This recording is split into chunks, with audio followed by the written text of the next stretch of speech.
I'm Jaime Dempsey, and I'm on a quest for a mysterious cloak mentioned only in the vaguest of rumors.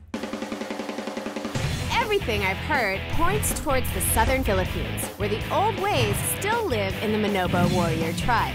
It is said that their priestesses can weave a cloak from the threads of my life, recording my past and blessing my future. I'm on a quest to find the priestesses and prove myself a warrior worthy of such a gift.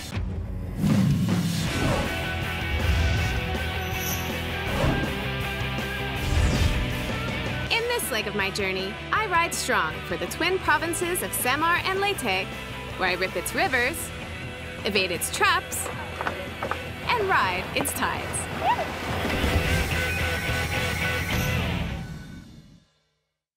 I've passed through Manila, Panay, Cebu, and Bohol. Now, from Calbayog, on the island of Samar, I have to ride over 300 kilometers to reach the port in Liloan. Much of Samar's population lives along its coast, as the waters of the Pacific Ocean provide food and jobs. But some choose to live in its valleys, as the mountain ranges provide some shelter from the island's frequent tropical storms. Outside Manila, I see fewer and fewer cars. Instead, the popular vehicle is the trike, consisting of a motorcycle and a sidecar. Wow, look at this! It never ceases to amaze me how much a single bike can carry and the structures that are built to carry them. This one has a sidecar with front and back seats and is holding 6 people. Awesome! All right, guys, off you go. Bye! It's amazing how people adapt their vehicles to local conditions. In fact, the people in Paranas, my next stop, have done just that.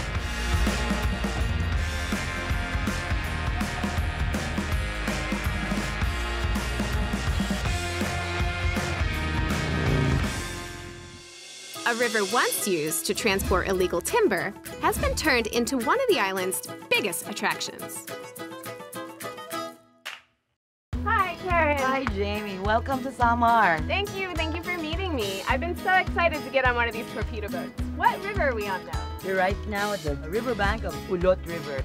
Cool. And you know that the island of Samar is the 3rd largest island in the entire country. That's right. So this is not just a river, but this has history. Extreme rides down the river in torpedo boats are wildly popular. It just gets a little tricky during the dry season. And that's why they call it Ulot, because Ulot means monkey. And when they get to the point of the river where it's too shallow, the passengers just move like monkeys. They do the Ulot.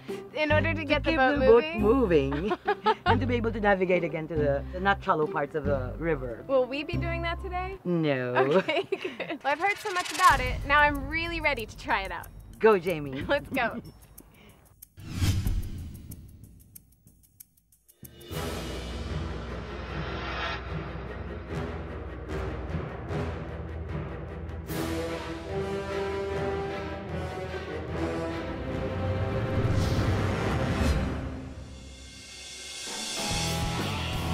The rides are so popular and profitable that the area's illegal loggers quit cutting down trees and got into the torpedo boat business.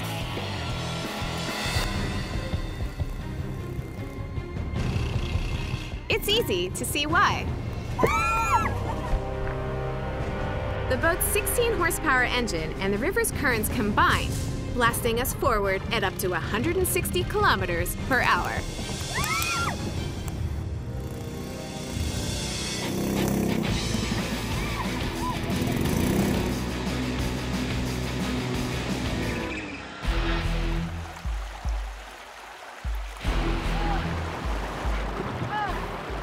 Here's where we need to all get out and lend a helping hand. The tide is low, so we have to push the boat through, and then we can get back on. Okay.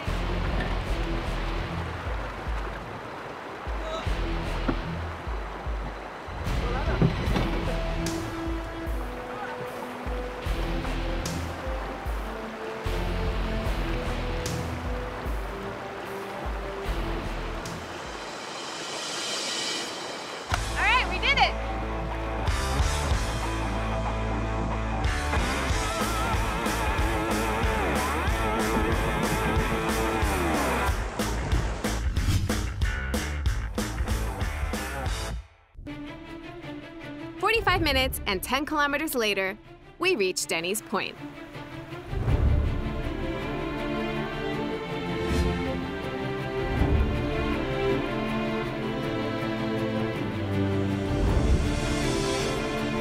Finally reached our resting place, and what a great place to take a break. There's beautiful big boulders to sit on and have a snack, nice calm water to take a dip in. It's simply beautiful here. And the ride here was so much fun. It was a little bit rocky, but it was a thrill every time the boat almost tipped over. It's time to head back soon, and from what I hear, going back upstream is going to be a little bit more of a challenge. Let's see what happens.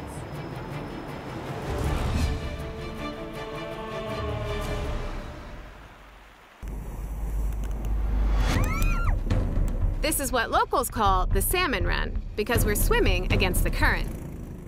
The journey back takes twice as long, but it also has twice the rush.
Finally, after 1.5 hours,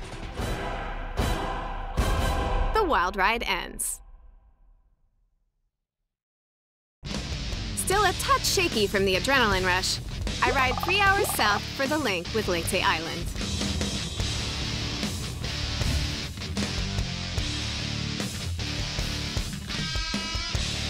I'm about to cross the San Juanico Bridge, the longest bridge in the Philippines, to get to Leyte. But first, I had to make a pit stop to take in this view.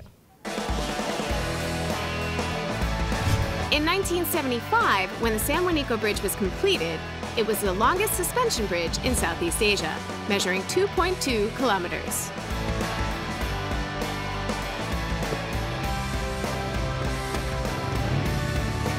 Crossing it will take me to Leyte, an island that lies right over a major fault line. The clashing of the Earth's tectonic plates gave the island its distinctive mountains.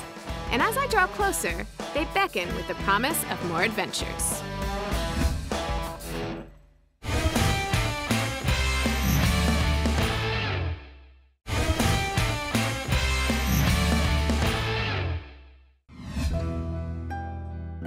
Crossing the San Juanico Bridge brings me to Tacloban, the most populous city in the eastern Visayas.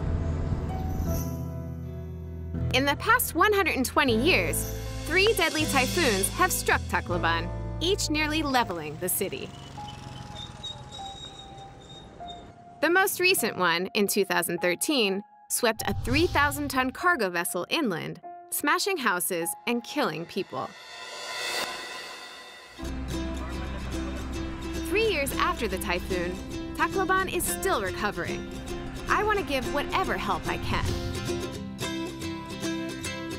Well, I came here because since I'm in Tacloban, I thought maybe I'd do a little volunteer work, so that's why I sought you out. Oh, that's good. It's good. So you ready to work a little bit? I'm ready to work. All right, good. Tell me a little bit about what you do. Okay, so we're USAID Rebuild, and what our program does is we construct approximately 310 classrooms throughout Leyte and Samar. That was a result from the Yolanda devastation. That's a lot of buildings. It is. It's a lot of buildings. How long does it take to build one? It takes approximately 180 days. And how many workers do you have on it? 45 workers. I'm sure you could use one more. One more, exactly. All right, well, put me to work. Tell me what I can do to help. Okay, so you want to come down this way. Tacloban is one of the most disaster-prone cities on Earth. It's susceptible to storms, floods, typhoons, and earthquakes.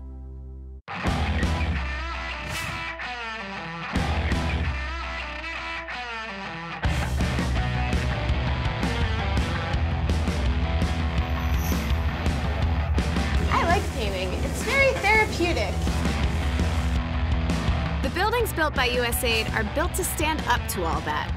And I'm no engineer, so it's good that I stick to the cosmetic part of construction.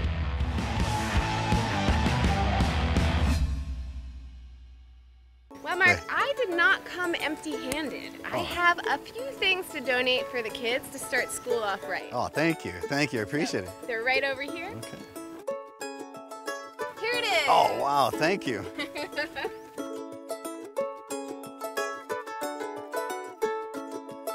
As the schools are completed, they're handed to the Department of Education and the city government of Tacloban, complete with classroom furniture and teaching kits.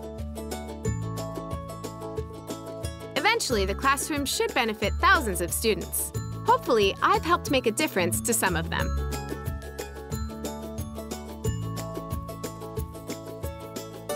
All right. Thank you guys so much. You're welcome.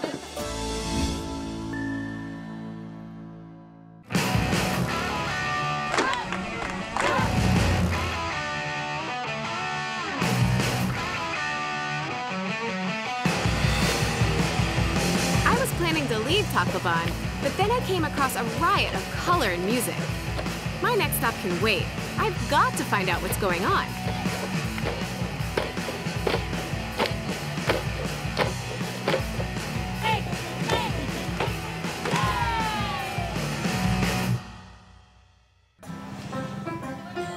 Hi, excuse me. Hi, hello. So sorry to disturb you. Oh, it's all right, it's all I right. saw these beautiful dancers and heard the music from the road, and I had to stop and find out what kind of dance is this? This is the dance of later, which we call tinikling. So it originated here. Yeah, it originated here. Well, it looks difficult. It Can is. someone who's never done it maybe try a little bit of it? Yeah, of course. Every time we perform, we ask the audience to come to the stage and try the tinikling. I'm your audience. I'll try. Yeah. Maybe if you would like to try. I don't know. Do you guys think I could do it a little? Yes. Okay. Just, All right, you help me though. Yeah. Tinikling was invented during the Spanish colonial era. The word tinikling is a reference to a local bird called a tinikling. Rice farmers love to trap them, but the bird is so nimble that it can dodge the bamboo traps. Tinikling dancers are meant to be as agile as a tinikling. Hopefully I don't disappoint.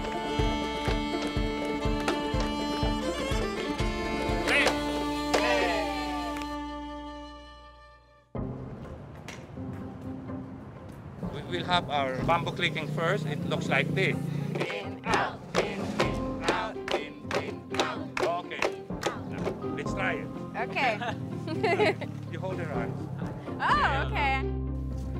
In, out, in, out. Now we go to the rhythm. Ready? 2, 3, after the 4, and 1, in, out, in, out, in, out. Okay. Once you get the basic rhythm right, you can apply it to any move.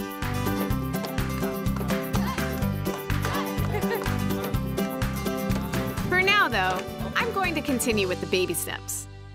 From the basic step, we can move into something which will complicate, but still using the same rhythm, same dance step. Ready? Let's try it. Go. Right, back. From here, you are going to start turning on your first. 1 and 2. So you go right. 2, turn, then you go there. And then you repeat the whole thing. Let's see how much I learned in the last 2 minutes. Okay? Go. And come back, turn. Repeat. Come back, turn. And I can't do okay. Finally, it's time to go full speed.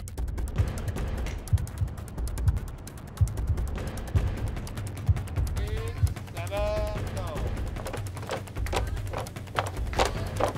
3, 4.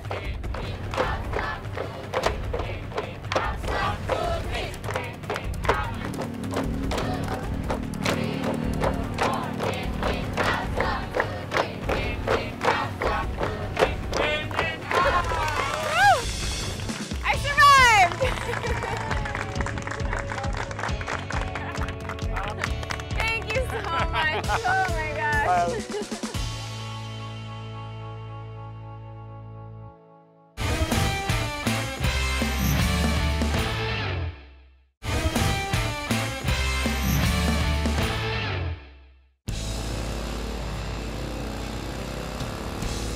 When I say Leyte, most Filipinos think of World War II.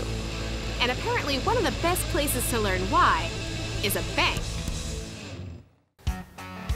Hi, Sir Mike. Hi, Jaime. Thanks for meeting me here. No problem. I'm looking for a little bit of history on Leyte, and I was told that this is the place to be. Well, you've come to the right place. In each of our branches, we have what we call a history wall. That has displayed all the photos from World War II. Okay, great. Well, can you walk me through and tell me a little bit about what happened here in Leyte? Sure. Why don't we start over there? Okay, great. When World War II began, U.S. forces in the Philippines were under the command of General Douglas MacArthur. He was ordered to evacuate just before the Philippines fell, but promised to return. In this photo, you see General MacArthur landing with key officials of the 24th Division. And they have a monument very near here. You should check it out. No way, yes. I have to ride by and make sure I see it.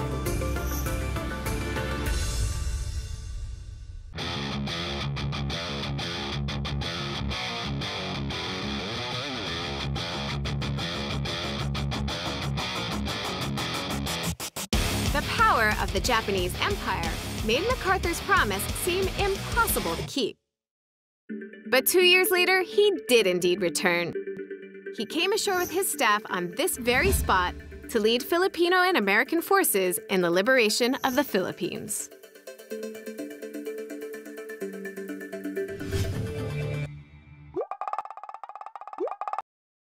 Just 10 minutes ride south is the coast of Tanawan, the skimboarding capital of the Philippines.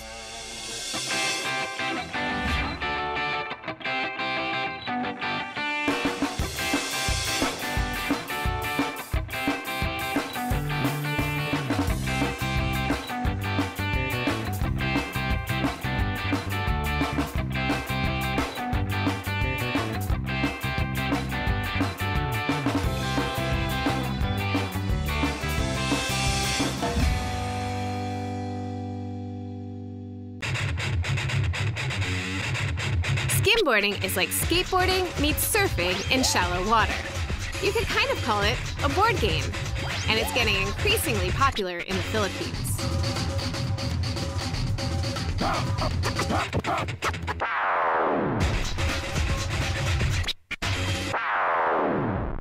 Can you tell me why skimboarding is so popular here? It started when Tim Garrett from California, he make a wooden board.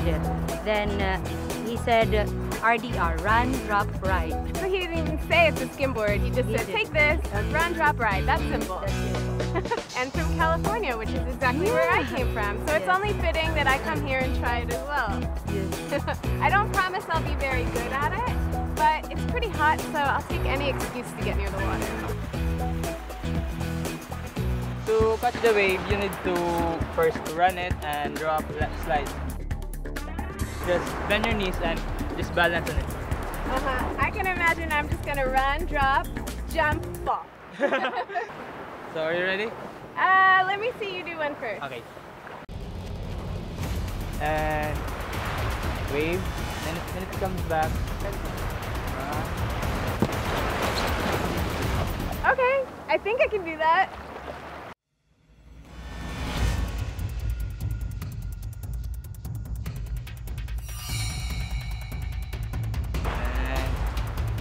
Run, drop.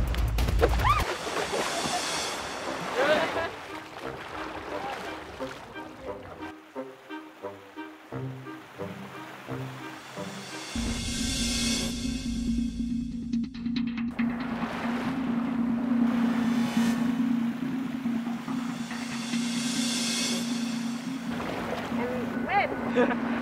Go. Well, I got wet! This is so fun!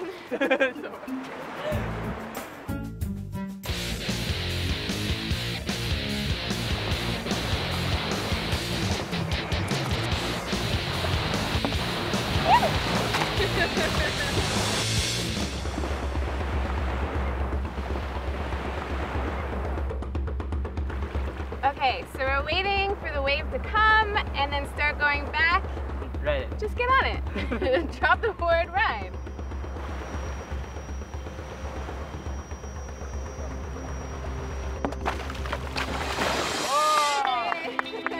I didn't fall!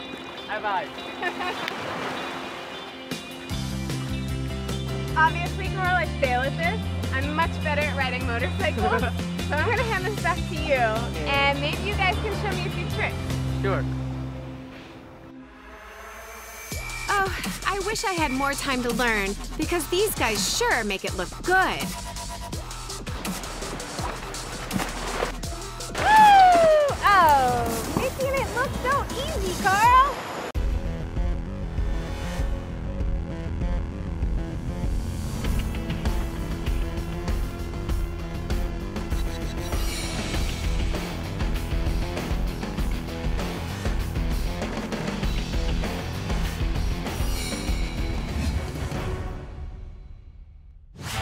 I've spent way too much time having fun.